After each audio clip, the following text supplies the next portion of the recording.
In December of 1792, Goya painted a portrait of Sebastian Martinez in Cadiz.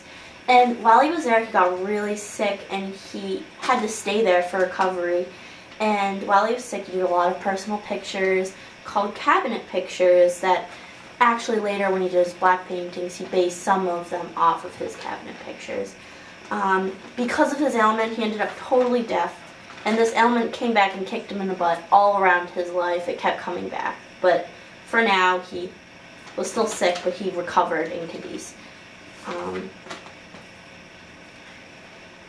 The Duchess of Alba was actually his rumored lover, and in 1795 he was commissioned to paint a full-length portrait of her. Her husband died at the age of 40, and they are rumored lovers because in this actual painting, she's pointing down, and in the sand is drawn solo Goya, which means only Goya. So that was scandalous. They thought they might have been lovers, and he painted her a lot because he liked her a lot. So anyways, that's the Duchess of Alba. And another very big part of what he did were called the Caprices, and they were done in 1797 to 1799. They were 80 satirical prints, and it made his very first political statement, and they were believed to be influenced by his friend Leonardo Fernandez Mortin, who went on a tour to Europe and brought back notes on politics in England. And the Inquisition was going on at the time, and it withdrew all copies of Goya's Caprices in 15 days. Sorcery and witchcraft was a really big topic at the time because of the Inquisition. The people in charge of the Inquisition used it to scare the Spanish people, so they really didn't develop too much with their culture.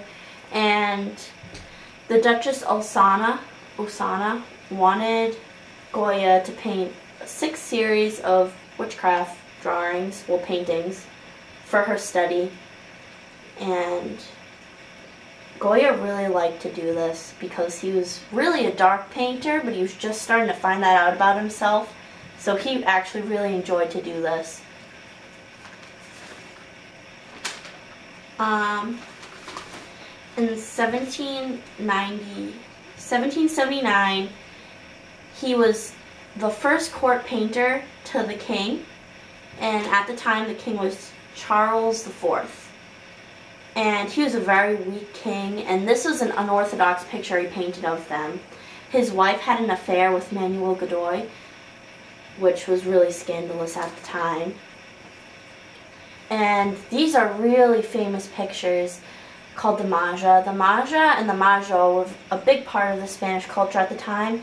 And the Majo way of dressing was kind of a sexy way of dressing at the time. It was like flirting with being a whore. So they were flirting with that line, the women who did this. It was very popular, like, with the French style of dressing, because they kind of liked the way Spanish women were dressing. It was becoming more and more popular, and it had a lot of Spanish lace, black Spanish lace, and a tight bodice, and so that was the Majo way of dressing. The Majo way of dressing was like a dandy, and it was big coats, big hats, and in 1766, this is just a little fact, Charles III's minister, Marques de Squillace, it's really hard to pronounce his name, he tried to outlaw the Majo way of dressing because they could hide firearms under their coats, and they're easy to disappear in crowds. The Guerrilla War. December 1807, France and Britain were fighting in a war that it was going on for over 4 years when Manuel Godoy let Napoleon have 130,000 French troops come into North Spain because they were scared that Britain was going to try to take over Spain. And in spring of 1808, the French, that's when the troops marched into Spain, and that really made the Spanish people really mad that they had a bunch of French people running around their towns. So they started to riot against Godoy, and as an extension of Godoy the king. So the king got scared and he fled, and he put his son Ferdinand in charge. And Ferdinand was a king for a month, and then Napoleon declared his brother Joseph king. And because of the guerrilla war, the tapestry factory wasn't going on, and Goya focused more on his private works, but he did do a couple of commissions for Ferdinand and Joseph.